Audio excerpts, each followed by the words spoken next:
Dépêchez-vous les gars! On fait quoi? On va où?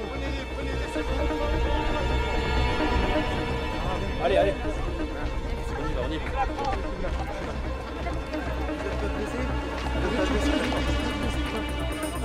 Vous avez rien. Ok. Il y a 2 blessés graves à terre. Envoie-moi un véhicule. Tu veux quoi? Ok, très bien. 2 ambulances, s'il vous plaît. 2 ambulances. Suite aux attentats des 7 et 8 janvier derniers, la France mobilise un nombre record de soldats en appui aux forces de police et de gendarmerie pour protéger les points sensibles du territoire. En quelques jours, les armées multiplient par 10 l'effectif militaire déployé en France. Les équipes du Journal de la Défense ont pu suivre les différentes étapes de cette mobilisation sans précédent en Île-de-France, au plus près du terrain.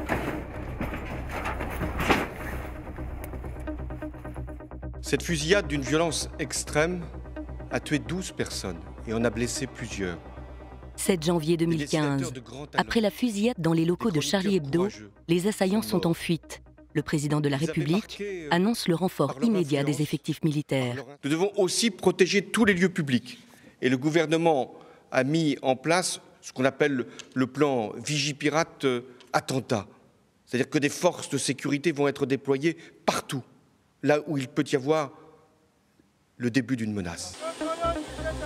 Suite à cette annonce, des unités venues des 4 coins de France se mobilisent. Depuis hier soir, on prépare ce mouvement avec l'ensemble du personnel, 150 personnels sur la capitale. Et ordre m'a été donné hier vers 18 h finalement de prendre un avion cette nuit pour arriver sur Paris au plus vite. Je suis arrivé à la tête d'une centaine d'hommes ce soir. J'ai été mis en alerte hier environ vers 15 h. Et j'arrive à l'instant sur Paris. Là, on prend toutes nos affaires, on va au rez-de-chaussée, on va être accompagné par l'armée de l'air, on prend des bus.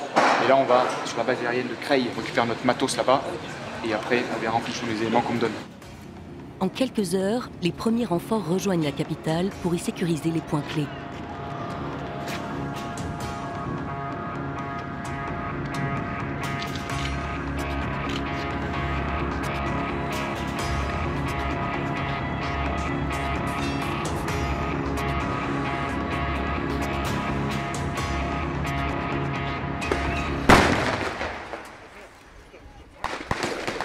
Deux jours plus tard, les forces de police et de gendarmerie interviennent conjointement à Dammartin et Paris.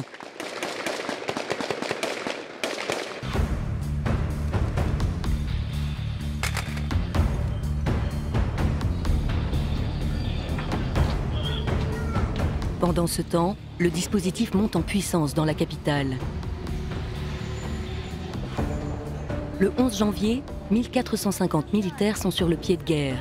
En 3 jours, les effectifs sont multipliés par 3. Le soldat il a une arme, l'arme il est prêt à s'en servir.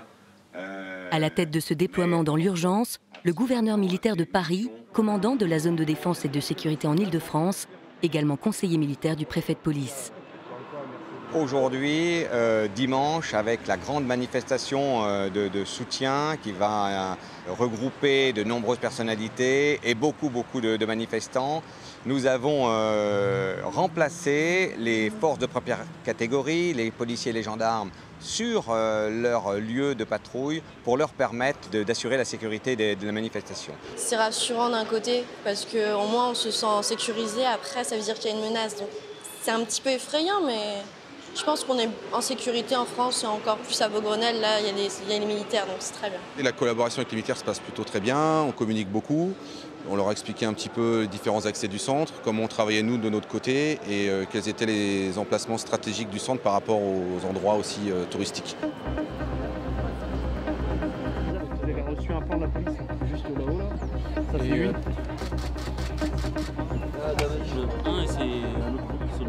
Le 12 janvier, 5 jours après les attentats, le ministre de la Défense fait une annonce choc. Nous avons décidé, avec le chef d'état-major des armées, de mobiliser 10 000 hommes qui seront en situation de protection des points sensibles sur l'ensemble du territoire dès demain soir. C'est la première fois qu'une mobilisation de cette ampleur, mobilisant nos forces, a lieu sur notre territoire. Ce déploiement inédit est une véritable opération intérieure qui rassemble autant d'hommes que l'ensemble des opérations extérieures françaises. Le défi à relever est hors norme. Le déploiement est guidé par nos capacités d'hébergement et on déploie. Après, une fois qu'on aura déployé ça, on réoptimisera le dispositif en fonction des missions, quand la mission sera stabilisée. Pour l'instant, on pousse, on désengage Châteaury, on pousse. Là, on a... L'objectif, c'est systématiquement mission prise et dans la foulée, désengager de Châteaury et virer ailleurs. À Saint-Germain-en-Laye, tête pensante et cœur du dispositif, on supervise ces manœuvres sans précédent. Asseyez-vous les gars, ça fait 5 jours que le CO de Saint-Germain est à la machine pour mettre en œuvre le début des projections, le renforcement de Vigipirate. On est dans le scénario que nous savions tous inéluctable, que nous préparions, l'engagement sur le territoire national, compliqué, difficile, mais qui fait partie en toute première priorité de nos missions de soldats. Donc concernant Montrouge, effectivement, moi je demande l'autorisation de réarticuler ce groupe sur une autre mission. Vous êtes sur le pont depuis quand, vous? Depuis le début de la crise? Bon, maintenant il faut durer. Hein. Au même moment, du côté du camp de Satory à Versailles, les équipes s'activent pour gérer la logistique et accueillir en moyenne 1000 soldats par jour. Les unités arrivent avec leur matériel habituel. On leur fournit ici le complément, gilet pare-balles, casque, rations de combat et autres matériels spécifiques. Ce site accueille régulièrement le 14 juillet. Donc nous sommes habitués à avoir des volumes conséquents tous les ans à la même époque, mais de façon plus cadencée et organisée.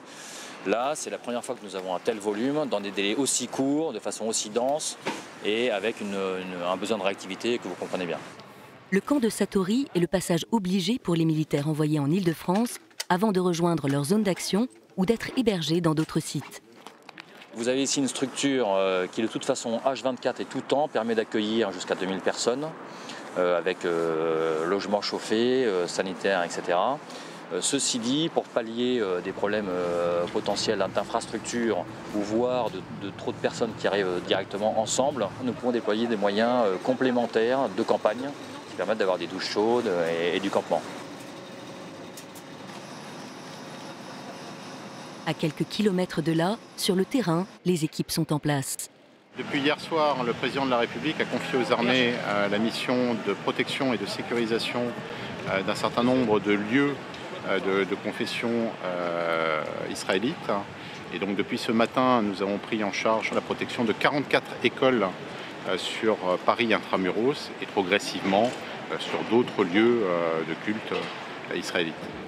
En quelques jours, en plus des forces de police et de gendarmerie, plus de 10 000 militaires sont mobilisés en France, 6 000 sur Paris, une première. On s'est vu à Kosangoa au début des opérations toujours. Le contrat que prévoit le livre blanc et loi de programmation militaire indique que nos armées soient en mesure de mobiliser, de déployer 10 000 hommes sur le territoire national pour protéger le territoire national en délai d'une semaine. Nos armées l'ont fait en 3 jours. C'est remarquable. Les 3 opérations que nous menons à l'extérieur et l'opération que nous menons à l'intérieur, c'est le même sujet, c'est le même adversaire, l'adversaire de la liberté et de la sécurité, les groupes djihadistes qu'il nous faut combattre avec une très grande détermination. Ce dispositif sera maintenu avec les moyens très importants que nous mobilisons aussi longtemps que cette menace sera avérée. Sur site, chaque groupe assure une surveillance pendant 24 heures. Comme en opération extérieure, les hommes sont équipés pour faire face à toute urgence. Poids du gilet pare-balles et du FAMAS, une dizaine de kilos. Et en patrouille, un soldat peut marcher jusqu'à 30 km par jour. Je leur tire mon chapeau parce que c'est quand même pas évident d'être de garde comme ça 24 sur 24, même s'ils se relaient, que ce soit la police nationale ou les militaires. C'est fatigant, même on est debout et tout. Mais voilà, chapeau à l'armée et chapeau à la police nationale. Une dizaine de jours après les attentats, sur le terrain comme au centre des opérations, le mot d'ordre est le même, préserver les troupes. Les hommes vont être fatigués. Ça veut dire qu'il faut s'inscrire dans la durée.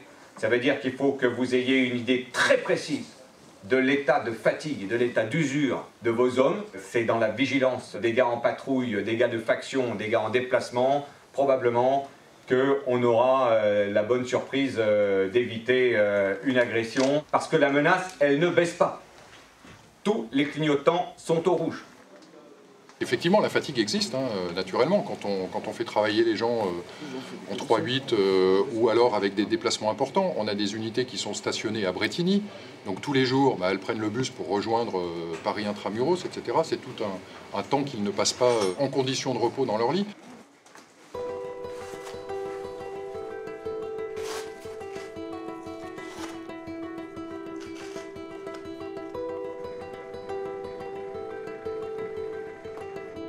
Même si au quotidien les soldats doivent rester vigilants face aux incidents ou aux menaces, l'objectif principal est atteint, protéger et rassurer la population. Vous faites le tour par ici, comme ça, le tour de la place. Vous ne dépassez pas ce bâtiment.